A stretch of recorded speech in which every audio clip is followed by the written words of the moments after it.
রাধে রাধে। দেখুন কত সুন্দর কথা বলেছে। বলছে সৌভাগ্য কি? সৌভাগ্য means good luck, bad luck, আমরা তো বলি। যে সৌভাগ্য কি? সৌভাগ্য হলো আসলে মানুষের ভালো কর্মের ফল। সৌভাগ্য এরকম নয় যে ভগবান ওকে সৌভাগ্য প্রদান করেছেন মানে সে খারাপ কাজ করলেও তাকে সৌভাগ্য প্রদান করে দিয়েছে, সবসময় সে মানে গুড লাকের জোরে বেরিয়ে যাবে, এরকম নয়। সৌভাগ্য মানে গুড লাক তাদেরকেই ভগবান দেন যারা ভালো কর্ম করেন, ভালো মানুষ। ভালো কর্ম, সৎকর্ম এবং মানে কর্ম যদি ভালো হয় তার ফল সে পাবেই পাবে।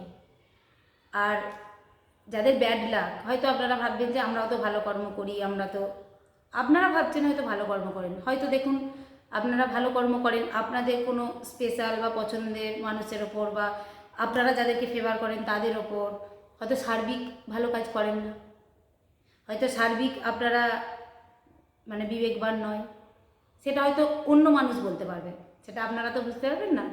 আপনারা হয়তো ভাববেন আমরা ঠিক কাজ করছি, সবসময় ভালো কাজ করি, এরকম।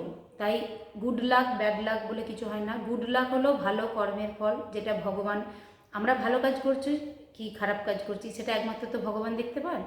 তাই যে ভালো কাজ করে তাকে গুড লাক প্রদান করেন, যে খারাপ কাজ করে তাকে ব্যাড লাক প্রদান করেন।